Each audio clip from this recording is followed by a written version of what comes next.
Un personaje conocido mundialmente, un hombre con fama de justiciero que ha llevado a los tribunales a dictadores y violadores de los derechos humanos como Augusto Pinochet o varios militares argentinos y de la época del franquismo en España, pero que precisamente por eso afronta ahora procesos en su contra. Juez Baltasar Garzón, bienvenido. Hola, buenas tardes. Bueno, se encuentra usted, entiendo, en Los Ángeles dando una conferencia en la Universidad de Berkeley sobre jurisdicción universal. En San Francisco, disculpe, sobre jurisdicción universal y justicia internacional. ¿Cuál es su postura medular sobre este tema, además a la luz de los procesos que se le siguen, de los que ya hablaremos más adelante, los procesos que le siguen algunos colegas que consideran que usted ha ido demasiado lejos en la aplicación de la justicia? Yo creo que la jurisdicción universal y la justicia internacional van de la mano ya desde hace unos años, afortunadamente, y constituyen un frente común contra la impunidad que es absolutamente necesario para defender los derechos de las víctimas y de los ciudadanos en general. Ahora, frente a los crímenes más graves que puede soportar la comunidad internacional. Recordémosle, señor Garzón, a la audiencia, ¿en qué está su caso? A usted la justicia española lo suspendió por prevaricato, por haber investigado desapariciones de personas durante el franquismo español, a pesar de que una ley aprobada en el 77 amnistió esos delitos cometidos durante la época de la dictadura de Francisco Franco, al prohibir investigar crímenes cometidos hace más de 30 años. Usted apeló el fallo ante el Tribunal Europeo de Derechos Humanos. ¿Cuándo se espera que este tribunal emita un fallo y cuáles son las consecuencias en ambos casos, que le favorezca a usted o que no le favorezca a usted?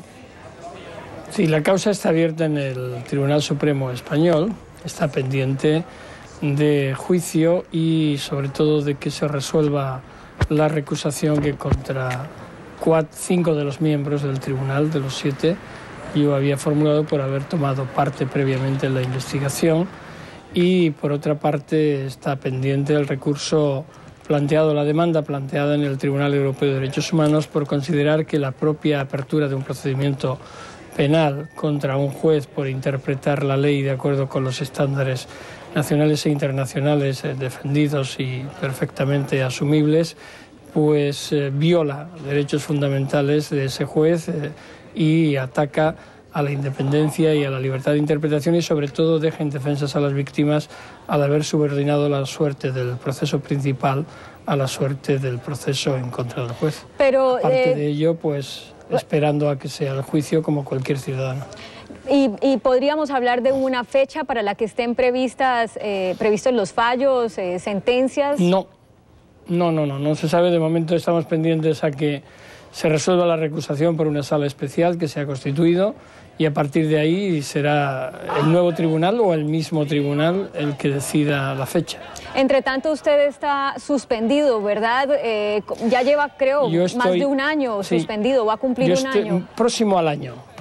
El día 14 de mayo hará un año y mientras tanto estoy de relator y asesor especial del fiscal de la Corte Penal Internacional en La Haya, atendiendo a investigaciones de diferentes temas en función de la decisión que el fiscal Luis Moreno Campo tome al respecto.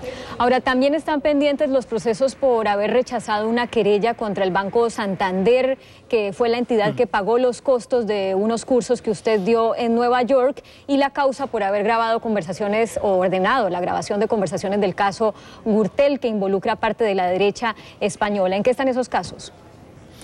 Pues el primero está pendiente de que se practiquen una serie de pruebas que nosotros hemos solicitado para demostrar que no tiene consistencia desde el comienzo, sobre todo pidiendo que se practiquen unas pruebas que se rechazan relacionadas con la universidad y con los distintos departamentos que participaron en estos eventos y ver cómo no tenía nada que ver con ellos. Y la segunda o la tercera y última está pendiente también de juicio oral, en el sentido de que el instructor ha decidido que se celebre ese juicio por haber investigado, haber ordenado la grabación en prisión de las conversaciones de los líderes o de los responsables máximos de la trama de corrupción cuando estaban o continuaban delinquiendo, y para evitar el blanqueo de activos y la desaparición de bienes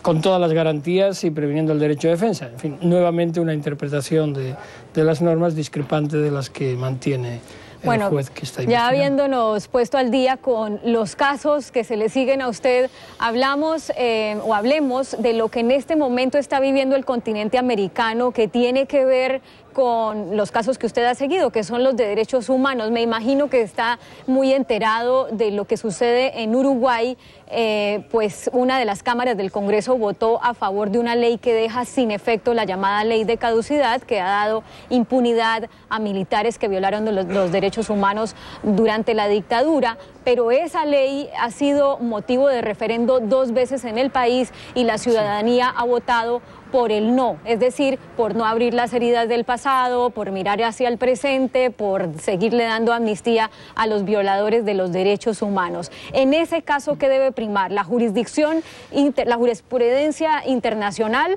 o el mandato popular?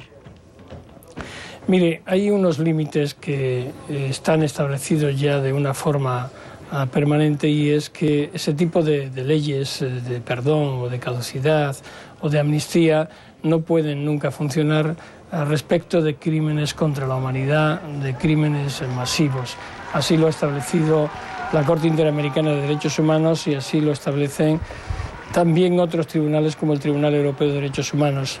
Es de respetar que el pueblo tome unas decisiones, pero también, incluso en esos casos, cuando se ataca a principios básicos contra la humanidad, debe de prevalecer, desde luego, la investigación de esos hechos, sin lugar a dudas. Las víctimas son universales, todos somos los perjudicados y ese bien es indisponible por parte de nadie. Ahora, cabe anotar que varios de los violadores de derechos humanos en Uruguay han llegado a ser condenados por la vía de apelación de los procesos, que han llegado hasta las instancias más altas de la justicia local. Entonces, la otra polémica que se da paralela es, bueno, si de todas maneras se puede hacer justicia por medio de las apelaciones, ¿por qué hay que dejar por sentado la aplicación de la justicia desde el comienzo? Nosotros tendemos a decir, que creo que en el mundo entero, que bueno, que la justicia cojea pero llega, y un poco podría decir, bueno, decirse no importa con tal de que llegue. Digamos, no sería una manera de dejar contentos a los que quieren sanar las heridas, pero también a los que quieren buscar justicia porque hay apelaciones por hacer.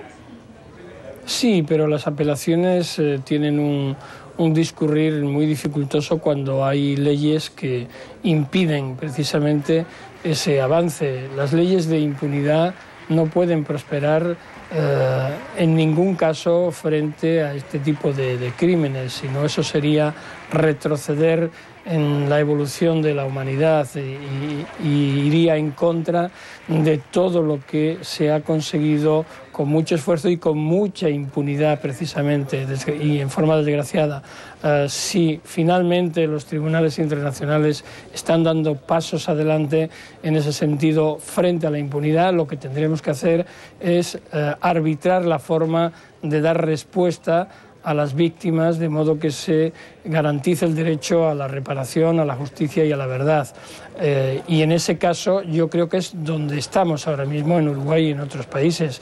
La justicia será prudente y tendrá que actuar de la forma y medida en que su responsabilidad aconseje, pero desde luego lo que no se puede es avalar la impunidad. El presidente de Colombia, Juan Manuel Santos, dijo que está solicitando su asesoría para llevar diferentes casos de violación a los derechos humanos que hay en Colombia, y justamente un tema pendiente es aquel de la ley que también se considera una ley de perdón y olvido para la desmovilización de los paramilitares, que les da penas consideradas por las víctimas muy bajas. ¿Usted ve en Colombia la posibilidad de enjuiciar a altos mandos militares, incluso al expresidente Uribe, como se ha dicho, por la expedición de una ley como esta, por ejemplo?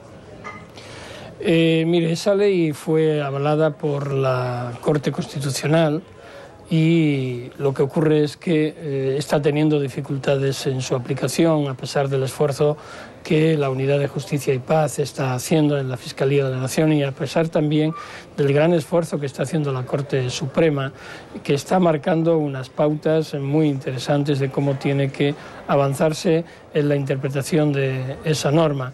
En cuanto a mí, yo no tengo ningún encargo de investigar ningún hecho acontecido en Colombia. Es verdad que previsiblemente, aunque todavía no está cerrado, yo esté un tiempo en Colombia trabajando en el marco de la OEA y en el proceso de apoyo al proceso de paz, precisamente en los temas de justicia y paz, reparación de víctimas, etcétera. En ese sentido es en el que yo podría concurrir en mi trabajo a Colombia. Hace unos años yo entrevisté al delegado de la OEA, el observador para el tema justamente de la desmovilización en Colombia, y me dijo una frase muy contundente que dice que no la hubiera dicho al llegar a Colombia, sino ya después de estar ahí, conocer el terreno y conocer a los colombianos, que no puede haber paz en Colombia sin un poco de impunidad. Voy a terminar esta entrevista con el tema de Wikileaks. Juez Baltasar Garzón, ¿usted cómo ve el impacto final de la divulgación de todos estos cables que recientemente, por ejemplo, han dicho que en Guantánamo había decenas de personas inocentes? ¿Cuál ve que sea el impacto final en la justicia de Wikileaks? Bueno, no sé cuál será el impacto final, sí sé cuál ha sido el impacto que ha producido hasta la fecha, y según los países y según las decisiones, pero ha puesto de manifiesto algunos aspectos que algunos intuíamos y que finalmente se han contrastado. El valor que se le dé a esas revelaciones dependerá de cada país, de cada órgano judicial. En todo caso, es bueno que se hayan conocido para, de esa manera, profundizar en la democratización de determinados servicios y en la transparencia de los mismos. Y desde luego en lo que significa que signifique de descubrimiento de violaciones de derechos humanos y exigencia de garantías, cualquier cosa es positiva. Pues, señor juez Baltasar Garzón, le agradecemos mucho que haya sacado estos minutos de su agenda en San Francisco para compartir con la audiencia de CNN en español sus opiniones. Hasta la próxima oportunidad. Muchas gracias. Adiós, adiós. Adiós.